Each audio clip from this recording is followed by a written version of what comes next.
Greeting and welcome to the Early Late Night Live Show. This is a very special episode on a multitude of reasons. One of the reasons why this is a very special episode is that our last episode before our 4th of July break. We take a 2-week off break for the 4th of July, and it's another special episode because we have George McTire. He's back, co-hosting with us for this week's episode, and we also have a very special guest.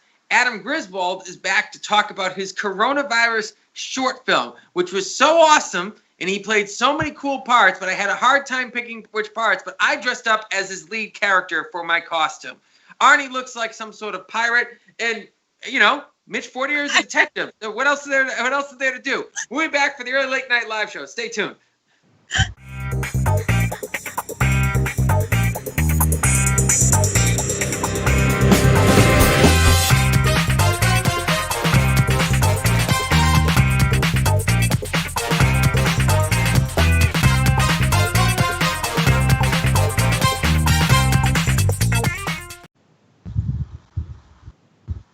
Welcome back to the Early Late Night Live Show on every Wednesday night from 7 to 8 on Exeter Channel 98 and on our YouTube channel, the Early Late Night Live Show YouTube channel.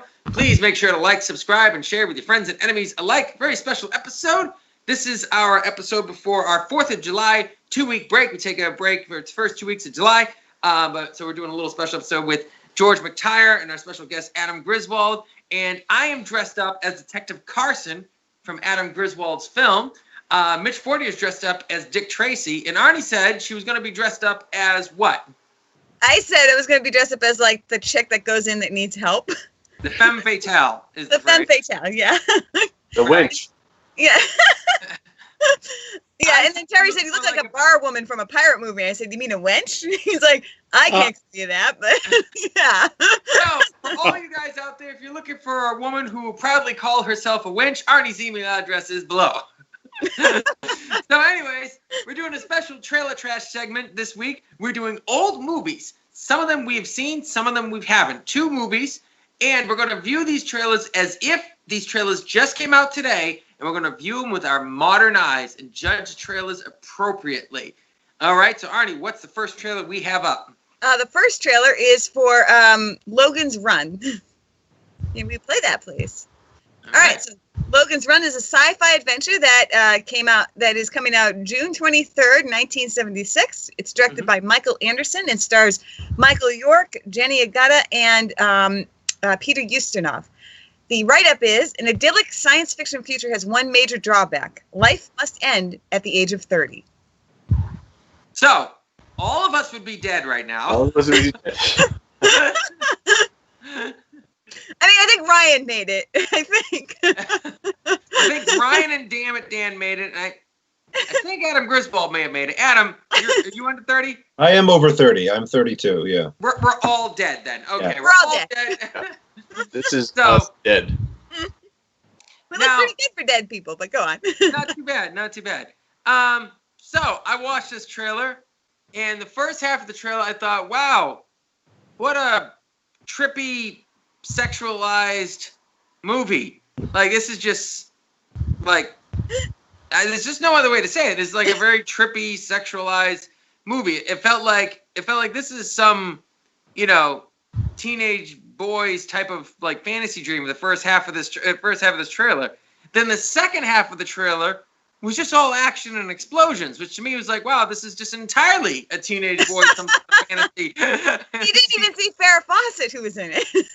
Right. I mean, so, like, the whole thing just feels like this is, like, it's brightly, it's colorful, it's, you know, it's got, like, death and action and, like, you know, just, like, weird images of someone who came up with, like, a really whacked out, crazy idea. And they should have saved the whole Abraham Lincoln thing for the end of the trailer. They kept showing him in the trailer, you know, the Abraham Lincoln statue. Yeah. And I feel like that should have been like a reveal. All in all, though, it looks wacky, but it does look kind of interesting. And the action looks pretty cool. Not overly choreographed action, not overly slick action. The acting does look really, really solid in it. I could do without the robot. But yeah, so That's I could have done. James really Earl done Jones is the voice of the robot. It's awesome. Yeah. So, George, what's your thoughts on this? Okay, so I'll let you know. I was in 8th grade, or I just finished 7th grade. No, 8th grade in '76 when this came out. And it was so cool, man. You have no idea. Farrah Fawcett. Yeah. Oh, my gosh. It was so cool. And it was filmed in Dallas, Fort Worth. A lot of the exteriors or buildings in and around town, the water gardens in Fort Worth, DFW Airport, not DFW Airport, Love Field Airport. And it was so cool to see things that we had seen in real life. But the story, man, this is classic science fiction, and it is science fiction. And I have to say, it foreshadowed Tinder and Twitter and, because you could dial. You were looking for a date. Call. Oh my goodness, this is a swipe left situation. Actual person would show up in their apartment. It's a great movie. It's a a geek movie. All right, Arnie, your thoughts? So I've seen this movie, and I actually really liked it, and I liked what George had to say too about it. Really did foreshadow a lot of some of the stuff we deal with now. My absolute favorite part was actually when they encountered Peter Ustinov. Because there's a small moment where they look at him and they just touch his face and ask him if the ankle's hurt, and it's just a great movie with little moments like that. But there's a lot of moments that don't always work in this movie. Yeah. But the really interesting thing is, you look at this trailer and you realize that A New Hope came out just the next year, and how much special effects and stuff improved in that time. Oh yeah. And it kind of gives you a good impression of why Star Wars really kind of took off. Because Arnie, killing me here, though. You're supposed to be reviewing this trailer as if it was a modern day trailer. I would never see this movie based on this modern trailer. Made for sci-fi. Yeah, made for sci-fi, low budget. Yeah. Yeah. I would never see this movie in a million years based on that trailer because it looks like it's all just girls and laser beams, and I'm not interested. Well, I will say this. By the way, you finally came up on my big screen because usually it's on a little screen. You don't look like a barmaid with your pearls and with your hair done like that. So, but on a small I'll work screen, harder. You look like a barmaid. So for all you single guys out there, if you're wondering if you're looking for a woman who looks like a barmaid on a small screen, Arnie's your gal. Email address is below. All right. Mitch Fortier, what's your thoughts on this trailer? Well, there's a lot of guns and a lot of shenanigans going on in this trailer. Yeah. And I think that it requires a little more scrutiny. Well, that being said, I own Logan's Run on Blu-ray. Oh, okay. So we want your rating too, Mike, please. What do you? So okay. I don't think Mitch was done yet, though. So we need to let him finish. No, he don't. He wasn't. Go ahead, Mitch. The first thing that I realized was how dead the movie announcer is. And then as we're watching, I'm like, yep, sex sells, and they knew that back then too. But the overall content of the trailer I found just really strange and weird and interesting from that perspective, because there's a lot going on. There's a lot of sci-fi, a lot of futuristic kind of perspective on a idealistic world. People die, by the time they're age of 30. It kind of raises some interesting life questions, like when he's facing the monument and he says, that look on his face, it must be the look of what it's to be old, or something like that. And so I think that there's maybe some philosophical lessons, if you will, or thought bubbles or whatever. So that might be kind of interesting. But from a movie compared to today, it's really cheesy and technologically way behind. But it was from '76, so can't. It is what it is. But anyways, yeah. Mike Place gives it 2 thumbs up. I am going to give it 1 thumb up and 1 thumb down. The reason why is because I like the big sets. There's some big practical action sets with destruction and explosions and stuff like that. And so I'm really interested in that. 2, the reason why the thumbs down is I don't like films that are overly sexualized. I just don't. So so that's the reason why I am rating that film as this. Though apparently, I'm laughing at George. Apparently, has a different opinion. Huh? So George, I guess we can guess what your rating is, right? It's super thumbs up because, hey, feathered hair, there's Farrah Fawcett and robots. What? It's all things good. It is a 14-year-old boy's dream, baby. So I like the fact that should be a T-shirt. Feathered hair, Farrah Fawcett, and robots. That's got to be a T-shirt right there. There's just nothing better. Because someone's going to walk by and go, yeah, what the hell? What? So, all right, 2 thumbs up. Arnie, what's your rating for this? I'm going to do a 1.5 thumbs because it goes at it with gusto, and I really like that. But at the same time, it's a lot of cheese in the trailer. I really like the movie itself, but the trailer I find a bit cheesy. So, all right, okay, all right. And Mitch Fortier. Right there with Arnie, one up, one sideways, because there's a lot of cheese in this thing, and but it's got all the stuff. For the most part, I think as a film, I'd probably want to see. I'm surprised I haven't seen it. All right. Well, it is very enjoyable. we got this ratings for this. Let's move on to the next trailer, which is Dirty Harry. Right. Now, Arnie, did you pick this trailer because I was talking about Dirty Harry to you the other day? No, I don't know why I picked this trailer. I was just trying to come up with something else in the 70s that I'd seen. So. Well, right. We're kind of ignoring the fact that this is the 70s, but I will say this really quick.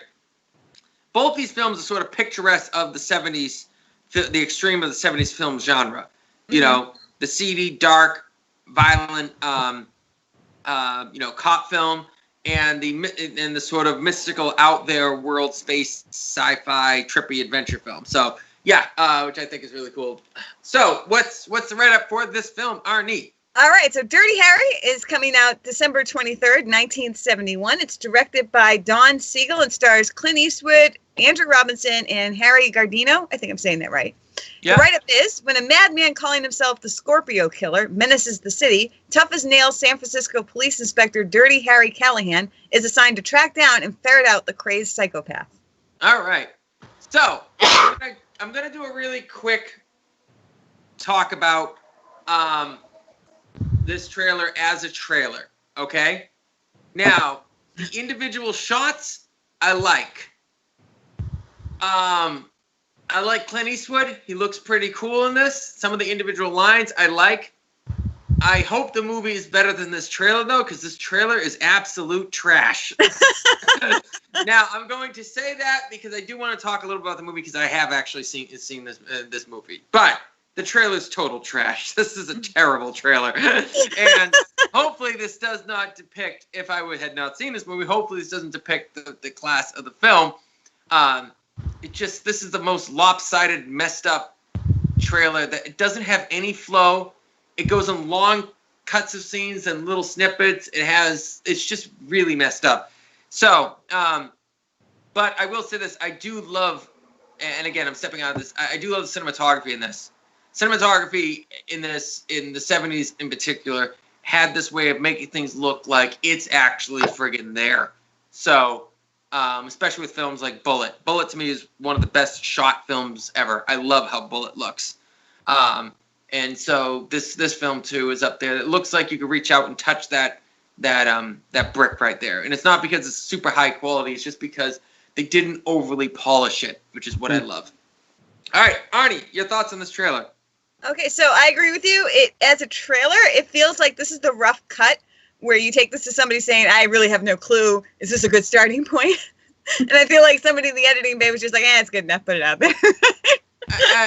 Yeah. I feel like they didn't know what the movie was about, really. Well, actually, I was going to say, the one thing I will say is I think they kind of knew what they were selling. They were selling, like, this guy's a potential, almost a dirty cop. He's not, I mean, I know he's Dirty Harry, but, like, I did get that impression that this is a cop who has issues. People are going to die. But it's just going to take a long time to get to any of those cool things. That's what I got from this trailer. You don't fire him, you unleash him. Yeah. All right, Mitch Fortier, your thoughts on this trailer? Yeah. Again, so this one actually had, again, the film commentator, which I didn't like, actually. I thought it was a poor casting choice, but the opening scene, I thought it was off to a good start. I'm like, cool, car crash, excitement, let's see what's going to happen here. And then all of a sudden it's like, la-di-da-di-da, words, la-di-da, other people talking, a little this, and then a little... This is a guy who just did Shakespeare. And I'm like, just too much words. I'm like, come on, like, where did all excitement go? What is it? Why do I care about this guy in this film and now everything that he's going through? And it was just awful. It was terrible. You guys, I don't know what else to say, but Clint Eastwood did look great, and some of the shots, I definitely agree, were a lot of close-ups, which I kind of like personally in films. It really kind of sucks me in, so that that's a positive thing, I guess I can say. All right, George. Well, maybe it's because we started off with Logan's Run and it took me back to junior high, but it looks like a bunch of algebra teachers. Dirty Harry looks like my algebra teacher from 8th grade. And that's kind of messing me up, man. No, the sweater. Yeah, it's the polyester. No, I agree that it doesn't show a lot of action. It doesn't even show the classic Dirty Harry line, which I guess they decided to save for the actual movie. But I think it was just really bad editing on their part. Like they got all the outtakes or something. Yeah, they did. Yeah, it's like, hey, dude, we're gonna mash together all the stuff we didn't want in the trailer. Yeah. They had to do something with that cutting room floor footage. Yeah. All right, so I'm gonna do a quick. I'll do a quick rating. Arnie, what's your rating on this? Oh, it's got to be like 2 thumbs down because, like, why? Right. How would I watch this? Mitch Fortier. I'm 1 down and 1 sideways. It's Clint Eastwood, and it's an action film. So. All right. And George. 2 thumbs down. It's the bad part of the 70s. I don't want to remember. All right. I'm gonna have to agree with a thumb down and a thumb sideways, as Mitch Fortier said, based upon this trailer. But I want to do a quick talk about, just really quick, this is a very good movie. This movie should never have had a sequel. I like the individual Dirty Harry movies, but this film should never have had a sequel. This film is more remembered for jokes that are made of it than the actual movie itself. Yeah, I will have to say, when I saw the mayor, I was like, oh my gosh, they got the same guy from Sledgehammer. Then I realized got the same guy the other way around. If you guys remember the show Sledgehammer, which was like a joke on Dirty Harry? Yeah.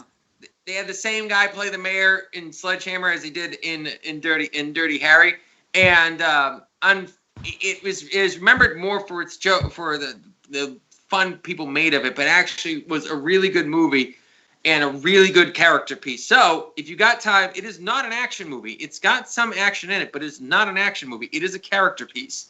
So definitely a movie you should watch. Definitely a movie you should check out.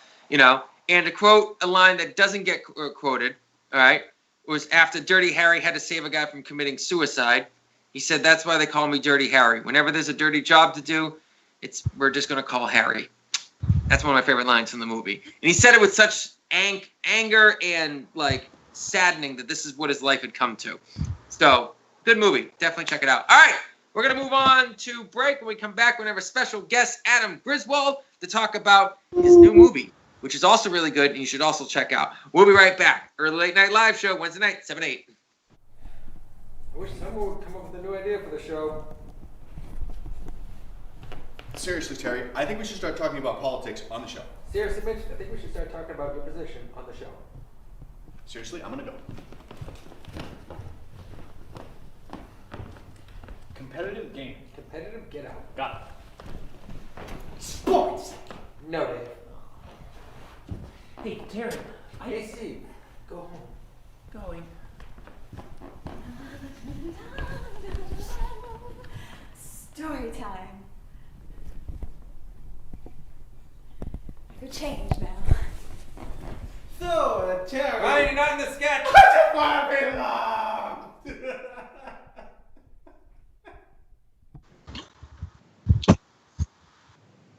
It's another one of those dark, hot nights that make you sweat from the top of your head down to your tippity toe. It makes you wonder, why am I wearing an overcoat if it's so bloody hot out? Well, the reason why I'm wearing an overcoat and it's so bloody hot out is the fact that I'm supposed to be dressed in a costume because it's our last episode before our break, and I watched a great short film called A Face You Won't Forget, written, directed, and all sorts of starring by our good friend Adam Griswold. And normally, Adam, I don't have a lot of time to check out the work of the people who come on the show, because a lot of times I read a whole book or the movie hasn't come out yet. But you are a man who I've always had a lot of respect for because you have your own unique type of film that you sit down and you're watching an Adam Griswold film. Yeah. You have a great sense of humor. You've got a fun writing style. And I always enjoy your work because you're never afraid to sort of test yourself and push the envelope a bit. I honestly think this film, produced during the 2020 coronavirus pandemic when having any additional cast and crew on set was impossible, Smoking Bottle Entertainment presents a retro-style film noir. And Adam, this is one of your best films you've ever made, I think. Thank you. I honestly think this was just really great, and to give the audience a bit of a write-up about what this is and what this was for you. Okay, yeah. So it was like, so everything's going on. It worked out that I didn't have I didn't really have any huge plans for this year anyway. So, I got to the point where I'm realizing, okay, I might not be able to do the sort of films I've been doing, but I want to keep doing something. And it's like I'm seeing, articles like, production everywhere is shut down. When are people going to be able to make films again? And I just start thinking, I can still make a film. I don't need other people. I do everything myself anyway. I have other people do. Usually I just have actors come, but I can play all these characters. Because, I used to, back when I was in school, I'd occasionally do films by myself. Nothing quite like this, but I would find ways to do stuff. And it just worked out that I didn't really have any other plans really made. So I was just like, I don't know, I just got to thinking about what sort of film I could do by myself, and I'm thinking it would be fun to play a bunch of different characters because I like acting in my own films, but I haven't done it as much in recent years, and just got to thinking what kind of characters would I want to play. And the other thing was I wanted to, if I was going to play a bunch of characters, I wanted to have a specific reason for it. Mm-hmm. I didn't want to just, play every character just because I didn't have anyone else. So I kind of hit on this idea, well, what if this guy has some form of face blindness where he just sees everyone as having the same face, including when he looks in the mirror, he sees his own face looking a certain way, and everyone looks like that to him, and okay, that's the gimmick. I just established that at the beginning, and then I play every single character in this film, and yeah, so and it was for, a while, it's like, do I want to do this? And it's like, well, what else am I going to do right now? So the whole world is shut down, so I just spent about a month in my garage just, making this film, shooting roughly one character at a time. And really, I kind of tried to push it and not just have it, because the easy thing to do would have been just, would have shot of this character, but I would, do shots in front of the green screen where I'd be over my shoulder so I can have two characters in the frame together. Yeah. It was a full film. Yeah. It was and this is, to me, this wasn't a joke. This wasn't a just a sketch that was too bloody long, which a lot of times happens. This was, if you took out the gimmick of you playing all the characters, this would still have been a really funny movie. Because you wrote dialogue, and I love the layers of comedy in the sense that you made fun of the fact you're playing all these parts, but also you just made a funny script on top of that, regardless of the gimmick of you playing all these parts. Yeah, it's crazy. I'm glad you enjoyed it. I threw it together really quickly. Usually I'll write a script and then I have to cast actors, and I'll be refining the script over a couple of months. This, I wrote the script, and a week later I was shooting it, and so. Yeah. What I would really like to see, and I'm going to put this challenge up to you, is an in-depth documentary making of with all the cast and crew and their experience in making this movie. So you played all these characters. My question was one of the first questions that came to my mind, because it's a film noir, and it is truly a film noir. You hit all the aspects that are necessary to make it a film noir. And again, I'm dressed as your main character. I couldn't remember his first name because It's only mentioned like once, I think, in the movie, but it's Detective Carson. What's his first name? Cliff Carson? Yeah. Cliff Carson, yeah. What is his name? Yeah. And so I got to ask, was it uncomfortable trying to seduce yourself? I don't know if it was so much uncomfortable for me, so much as thinking this is going to be uncomfortable for people to watch. It's something I always thought would be kind of amusing to do, but it was so strange because I forgot you were playing both parts, and so I was just laughing at Detective Carson's response to this because understanding his situation. So the character has this disease that he sees everyone's face as his face, so everyone looks like him. And so he doesn't get comfortable with women because by the time it gets to that breaking point, as he says, that he just looks over and sees his own face and it sort of kills the mood, you know? Yeah, that's the thing. Yeah, I'm just a weird person. I thought, it'd be fun to play a woman and then to also play the male character and have them playing off each other, but that's going to be weird for people to watch. So I'm like, all right, I just have to play that up and just have like this deadpan dialogue talking about how have the character be uncomfortable and have like his expressions be like, we're really doing this, okay? I don't know. Yeah, I found it really funny. How long did it take you to write the script? I wrote the script in about a week. All right. Yeah. Now it's about 40 minutes. It's about 40 minutes long, so it's damn near close to a feature. Yeah, maybe about half a feature. Or I don't know. It's more than a short. Yeah, it's not quite a feature. Yeah. Now I know it's gonna be an odd question, but I do actually mean it. Who was the most difficult cast member to work with? Like, which role was the hardest one to play? Wow, I don't. I almost think the one that comes to mind was the character who, when we first meet him, he's this like bombastic British guy, and then we learn some stuff about him as it goes along. Just because I was shouting so much, it was so taxing on my voice to just do that. It was probably somewhat difficult playing a woman too, just because it's like I'm constantly distracted by everything. It's hard to focus. But, yeah. This is the best interview I've ever had. I love this so much. I am not. Just so you know, don't take this anything. I truly love the movie. Like, I was laughing my ass off watching this. And as you said earlier, which is something I've always respected about you, was you weren't going to let the coronavirus stop you from making a movie. You weren't going to let the fact you were locked down stop you from making a movie. And I remember in the past hearing, this guy Adam Griswold did a sci-fi. I'm like, how the hell do you do a sci-fi on no budget? And not only did you do a sci-fi, you've done short film sci-fi, so I didn't even know about it at the time. You did feature film sci-fi, then you did a sequel to that feature film sci-fi. And then I heard, I'm going to go do a musical. I'm like, how the hell are you going to do a musical on no budget? And the music is great from your musical. It's really great. Not just like as independent films go. It's like, wow, I had just came back from watching a Broadway play, and I thought the music matches that quality. So you're this guy that always pushes the envelope of saying, why is everyone saying no on things? And I've always respected that. You're one of the first other people I've met that actually consistently made feature films. Not a lot of independent filmmakers. They all do now. But not a lot of independent filmmakers that I had known over time were willing to do feature films. And so I love that. I love that spirit. So what's the next? Is there going to be like a sequel to this Detective Carson character? I don't know. That kind of depends on how the world progresses. If I need to. Right now, what I'm trying to do is I'm trying to do something where I am going to bring other people in, but not have everyone physically come together. Have everyone send me their shoot clips of themselves and then send those in so I can put those together. So do something again without leaving the house, but not have me be the whole thing. But well, if you notice in the top right corner of the screen, you may have your hard-nosed, straight-down-the-line police detective character. Yes, Mitch, I'm talking about you.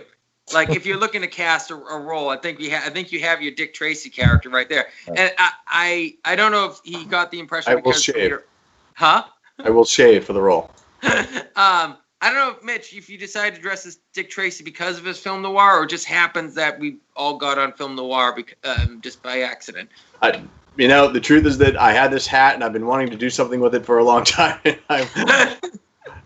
So here I am. And Dick Tracy has a hat just like it. So. All right. So Adam, what else have you got going down the pipe? You have some films on Amazon, right?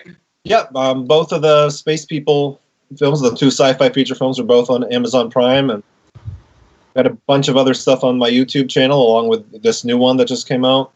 All right, Smoking Bottle Entertainment. Yep. Ryan is going to be dropping the link on our Facebook page for their YouTube channel and in the YouTube description section.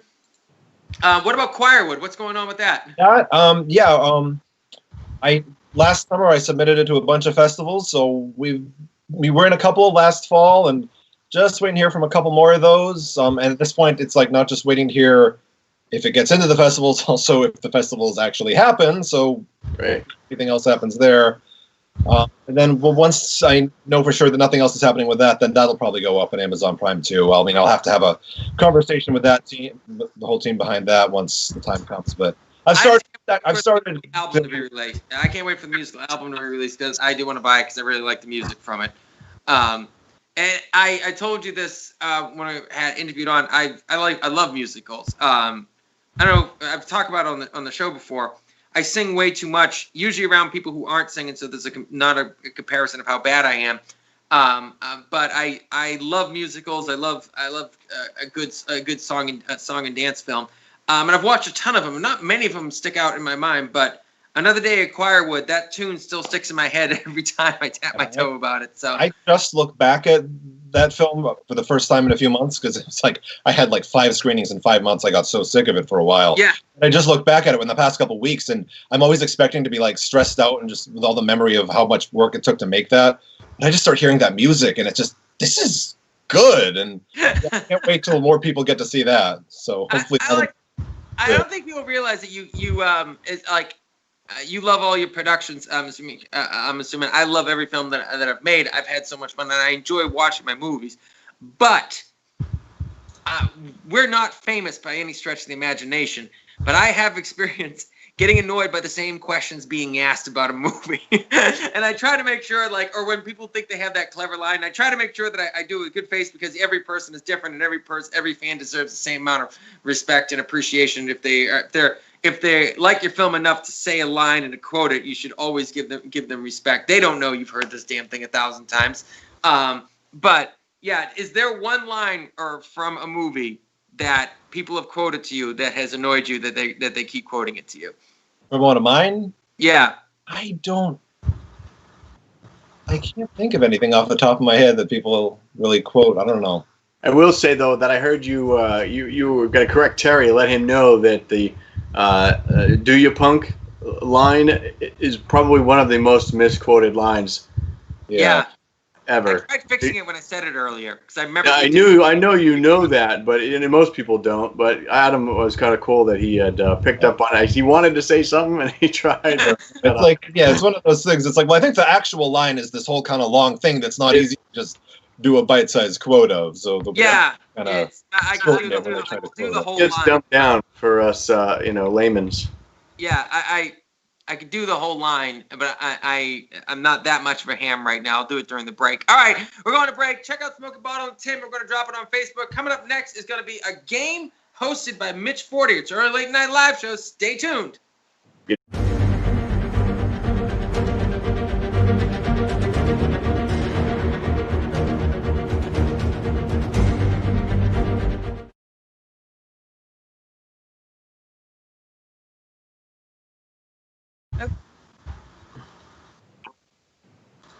Right. Okie dokie. So, we got a game segment coming up. Thank you, Adam Griswold, being on the show. We'll bring him back at the last quarter. We have got a game segment coming up. Mitch Fortier, can you tell us what this game is? And I apologize, Adam. I am too hot. I've got to take this jacket off.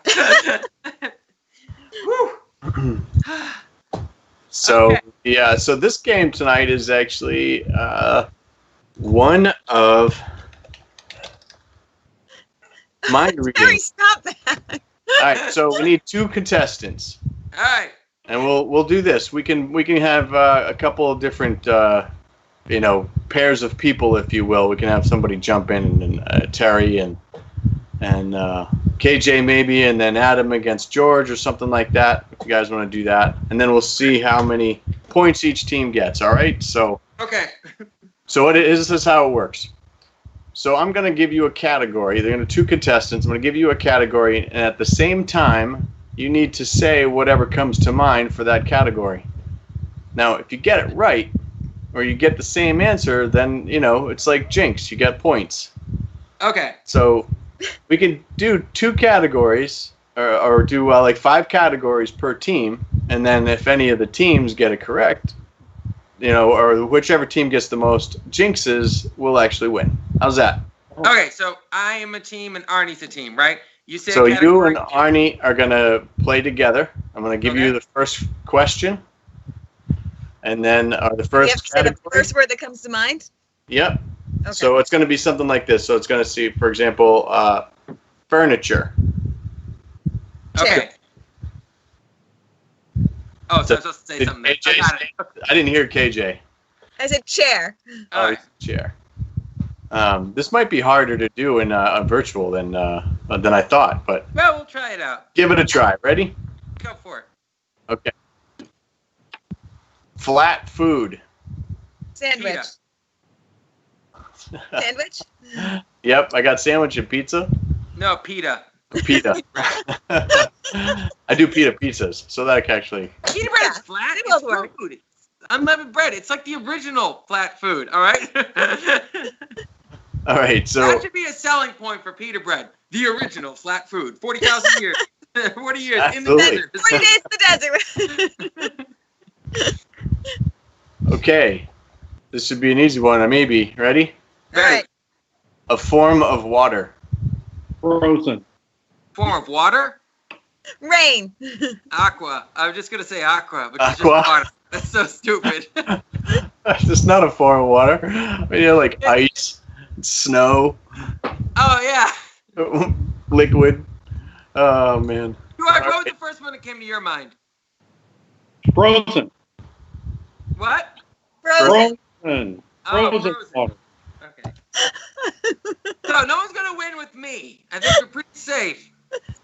Both our All right, headlights so are on. KJ and Terry, ready? Ready. All right.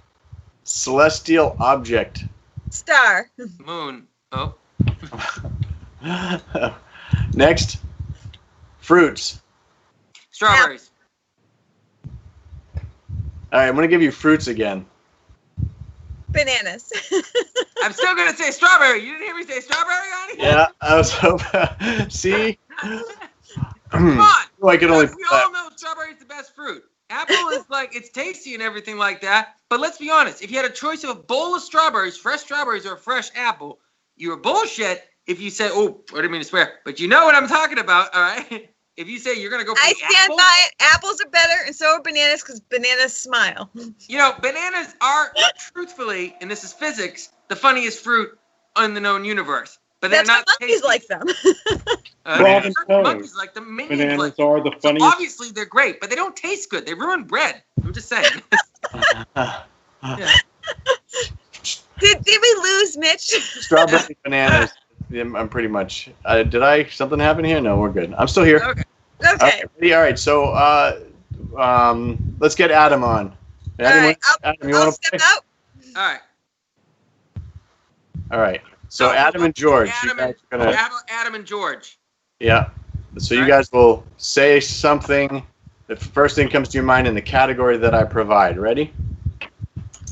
Musical instrument. Clarinet.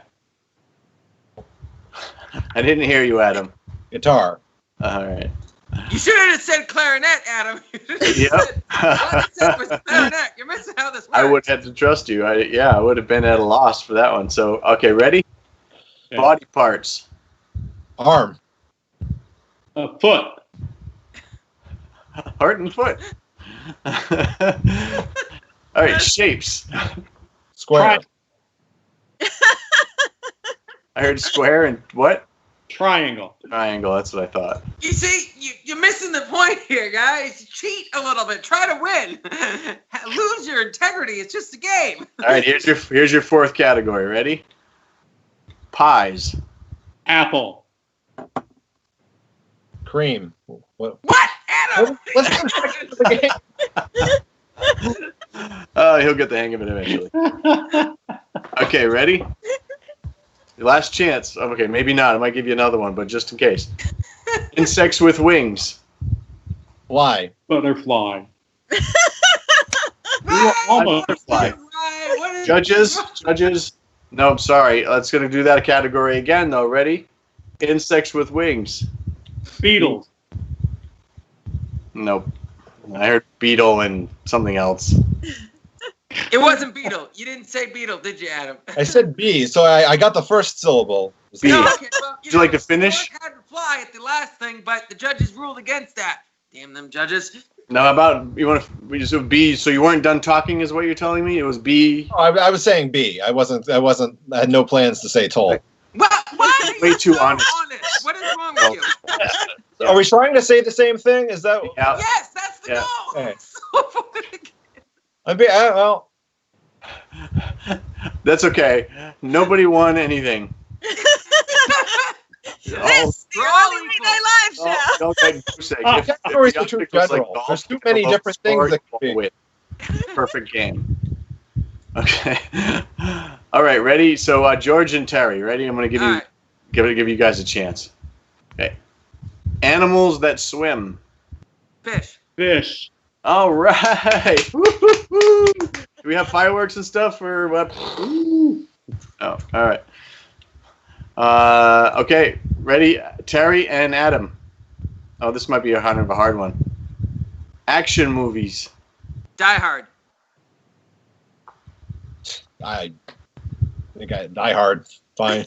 There you Woo, go. fireworks, man! Yeah. That was all good. Took me too long to think of one. Okay. Terry and George. All right, a childhood game. Shoots and ladders. Chutes and ladders. You guys are learning this right now. I'm not sure that that we need to play Really anymore, playing 'cause a I game feel a called perfect BS score right coming now. here on out. All of a sudden, I feel the tide shifting, and I can see no wrong happening in this game. They're getting on to us, guys. Everybody is a winner. So that's what I got for you for today. I like it. We were That's unable fun. to keep a solid score, but as far as I can tell, everybody's a winner, just like the Special Olympics.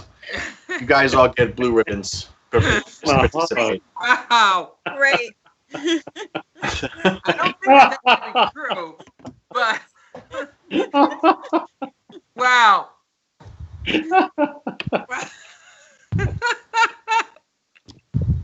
Wow, we know what happens when he puts that hat on. He's like, I'm going for the gold here.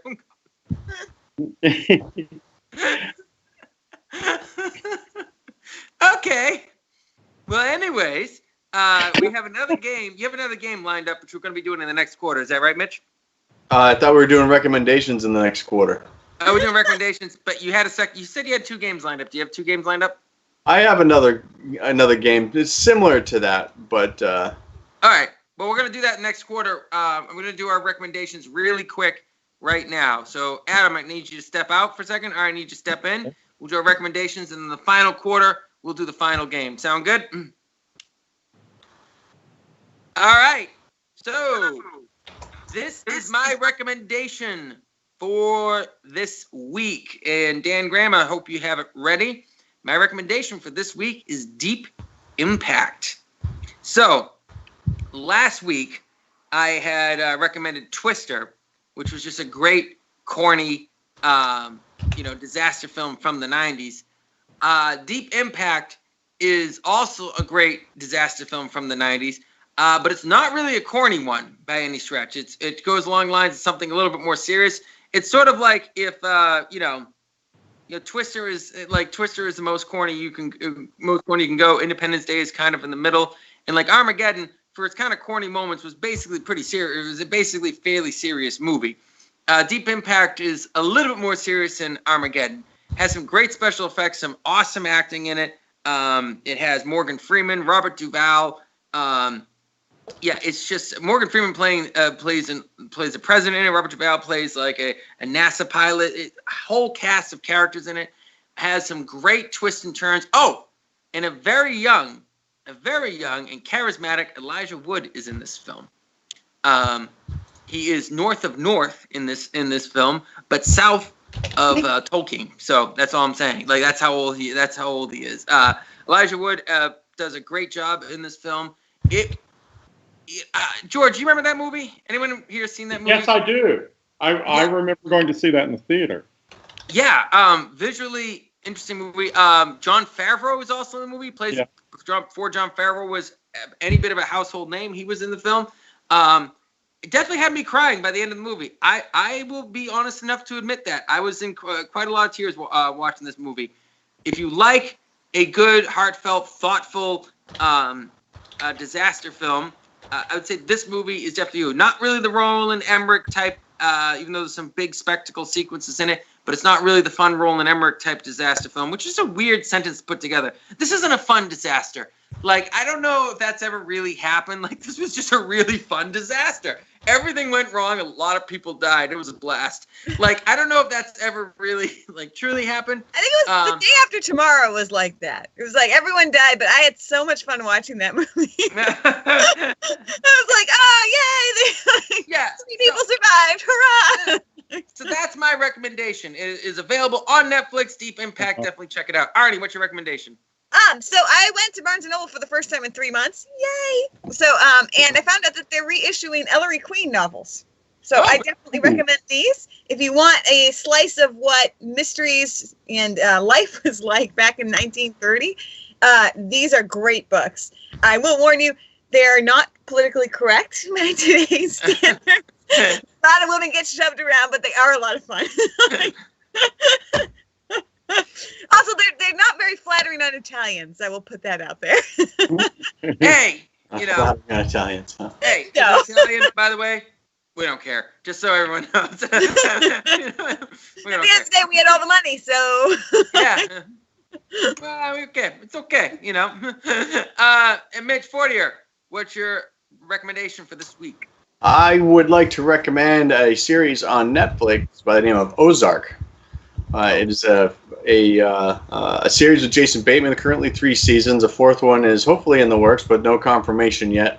But I'm actually only about partway through the 2nd season, and I'm finding it is about a man who is essentially caught in the position of drug money laundering for a drug lord, and has to move his family, relocate his family, and their relationship has already been kind of strained as it was, but they moved to this new place in Missouri and start meeting new people and trying to do their thing, and it's kind of an interesting to watch how those relationships that he's in and the family develop, and then the new people that come into their lives, how they start to kind of just intertwine, and then they begin to mesh a little bit, and it gets interesting, and it's always something. Things develop.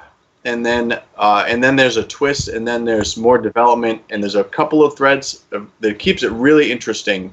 But it's not an intense, like in your face, but it is intense situation. So it gives you this ability to kind of step back a little bit and watch it and enjoy it without being completely and totally engulfed by all of the real intense moments. Although there are a couple, for sure. So there's plenty of intrigue. Plenty of energy, and they do this little thing where they put up these images of 4 symbols at the beginning of the show that relate to what's going to happen in the show, and you kind of have this game where you get to try and figure out what does that, what do the goggles mean, or what does the pig on a roaster mean, Oh. So, and I'm enjoying the show. It took me a few episodes to really kind of get into it, but now I'm like finding myself watching multiple episodes at a time. So, all right, awesome. That's on available on Netflix. So we will check that out. We're going to go to break. When we come back, we're going to have one more game, and then we're going to have to say a fond farewell. We'll be back. Hello, everybody. Dan from the Strand. I'm happy to announce we will be reopening in July. Our first performance for the public will be Bless Me Father, performed by Break Leg Legally. Then we will have a comedy show We will also be having dueling pianos and a production of Puffs later on this year. We also have a film crew coming in the first week of July to be filming a movie entirely at the Strand. How cool is that? I would like to make an announcement too. Because of this COVID-19, we do have requirements that are set by the state. We have no control over what they're asking us to do. But we want to make sure everything is safe as possible for everybody. So here's one of them that's pretty important. The rest of the list will be in detail on our Facebook page. Check it out anytime, the Strand over. So one of the requirements is that all customers should wear face masks while entering, in ticket lines, ordering food, to and from the theater and their seats, and also if they're going to the restroom. This is to prevent any congregation, also prevent contact, also to help keep everybody safe. Once you're in your seats, you are allowed to remove your face mask and enjoy the show. So thank you very much. And I'd like to also thank my supporters, Lowe's and Ross Furniture. If it wasn't for their generous donations with supplies and some financing, we would not be able to reopen in July. So thank you to my supporters. Have a great day. See you at the Strand.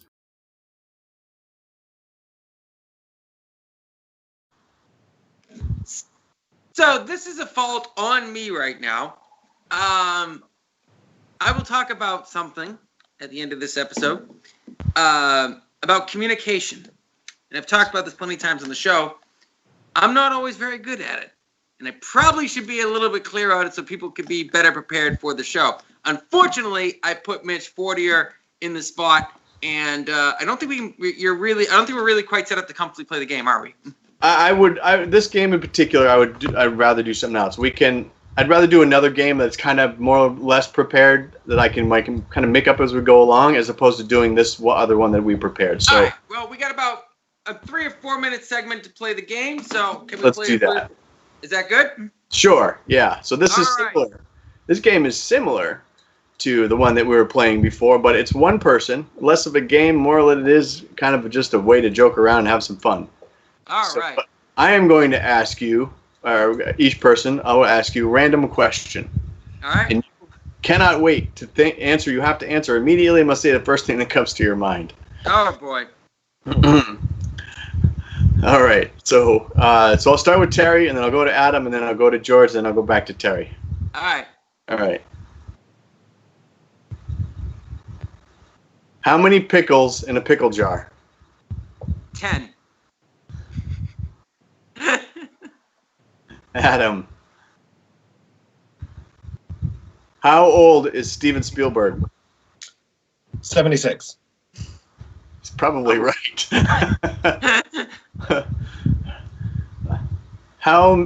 George, how many stars are in the sky?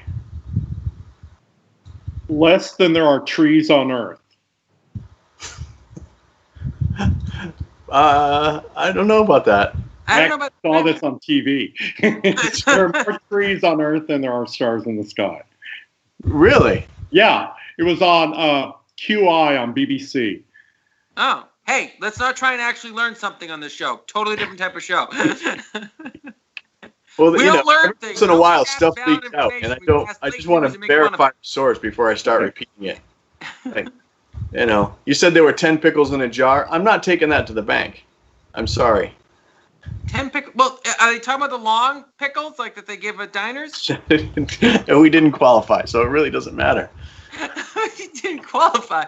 Why? What do we need? Okay. But are we signing ourselves up for something and I didn't know about this? Is that what's going on right now?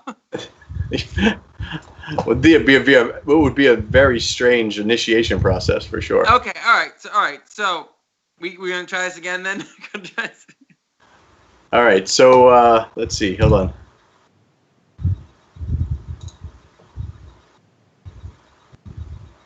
So we didn't get to mention it earlier, but I have the only other crew member of my film right here behind me. I noticed. See, I was trying to ignore really? the fact that you have a creepy looking you looking over your shoulder. Yeah. Now, obviously, that's a true body sculpting from you, right? Oh, of course. Yeah. Yes. You want to know why? I'm wondering how you did the over-the-shoulder stuff. Go on Amazon and watch Space People. That's why I have it. But that was how I set up and focused all the shots in the film where I played every character. That's awesome. That's really awesome. And that mannequin is also from your movie Space People too. It's in both Space People films. Yeah. Lady Gravitox. So the idea is to ask random questions and to get the random answers that come the first thing that come to your mind. Okay. Terry? Yes. What color is an intergalactic gargle blaster? Blue. Are you sure?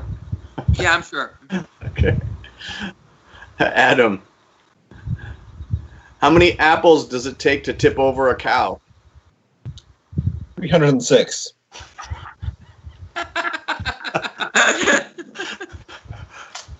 George, what is the average length of a spaghetti noodle? 12 inches. Probably right, actually. I don't know. I've never measured a spaghetti noodle. Oh, I could go somewhere with that, but wrong type of show. Hey, Terry. Yes. What is the average number of stars in a box of Lucky Charms? 200. All right. These ones with the numbers, they're not as funny as I thought they'd be. Yeah. I mean, numbers are not really funny. Numbers are not funny. Yeah. No, especially dealing with the IRS. A lot of times you realize numbers are not funny. That is true. You know, especially when you have a nice big number that's supposed to be coming to you, and then they give you a number of how long it's going to be until you get it. I was just told another 3 months. Like, what? Yeah, or they don't tell you anything, and they just send you half of what you thought you were going to get. Exactly. Well, we got to start wrapping up this show, though. Got to end this on a good note. Adam Griswold, any final words of encouragement to people as we go away for the next 2 weeks with everything that's going on? Just I have something in my head and I'm not sure how to articulate it. Yeah, for the last, the couple months I spent making this film that we talked about, it was, the world has been crazy, but it's like, I'd have nights where I'd be out in my garage with this mannequin staring at me creepily, dressed up in whatever costume, and I'd be thinking, I'm on a film set right now. I'm on probably one of the only film sets in the world. So, yeah, don't give up, or don't something give up. like that. Some general advice. I love it. George, words of encouragement for people out there. Oh, man. Well, today I heard that Radio City Music Hall. Okay. Say that. Words of encouragement. Oh, encouragement. Turkey Hill Dutch chocolate ice cream is the best chocolate ice cream I've ever eaten in my life. Oh, has it got chocolate chunks in it? No. Ooh. It's cocoa-y and delicious. Turkey Hill. I'll try it out. Hill, all right. Dutch Mitch, chocolate. Words of encouragement. Hey, you know what? There's a silver lining to everything. I just believe that in my heart. So if you can't find it, then go do something positive. Take advantage of the time to create, get to know yourself, find new faith, find hope, look for something you can do to look forward to, whatever the case may be. But don't wallow in what you can't control. And yeah, I guess stay positive. Okay, Arnie. Adam, I'm gonna ask you to step out for a minute so Arnie can come back on the screen so they can see the barmaiden one last time. Yeah. Hi, boys. Arnie, words of encouragement. Just remember, this is only a season, and all seasons come to an end, especially in New England. Yeah. So I'm gonna say this. I'm just gonna take a quick quote from a poem. It's called The Desiderata. My father sent it to me several months ago, and I read it once a week, and he reads it once a week, and usually I send him a link to it, or he'll send me a link to it to remind us to read this once a week. I'll read you just a section of it. Go placidly amid the noise and the haste, and remember what peace there may be in silence. As far as possible, without surrender, be on good terms with all persons. Speak your truth quietly and clearly, and listen to others. Even the dull and the ignorant, they have their story. And a little bit further ahead, it says, be cheerful and strive to be happy. So that is my final words. If you don't know the poem, look it up. The Desiderata. Definitely worth a read. My father doesn't recommend a lot of poetry. That happens to be the one that he recommends, and I highly recommend you do. Thank you, everyone. We will be back in 3 weeks. We got the next 2 weeks off. Arnie, do you know who our guest is for that week? No, we don't. No, I don't know yet. We don't know yet. But anyways, everyone have a happy 4th of July. Stay safe, be happy, and let's all be good to our neighbors because it's bloody hot out and it's a rough time for everyone. All right, folks, we're out of here. We'll see you in 2 weeks. Hey, thanks for watching the Early Late Night Live Show. We are on every Wednesday night live at Exeter Studios in Exeter, New Hampshire, 7 p.m. every Wednesday night. Please make sure to join us next week for more entertainment, comedy, and information that is probably not that important or timely, but no sports or no politics, so there's that. To find out more about my film company, make sure to check out NarrowStreetFilms.com. To find out more about Killarney's writing, make sure you check out KillarneyTraynor.com. To find out more about Mitch and his acting, I'm sure he's got a website. I keep forgetting the name of it. I'll write it down here. To find out more about the wonderful studio that we produce at Exeter Studio, go to exeternh.tv. They're a great studio, and they're doing a lot of cool things. But please make sure to like us on Facebook, and please, please, please make sure to subscribe to our YouTube channel. Hit the notification bell and like, and make sure that you share with your friends and enemies alike, because we don't judge that much. See you next week.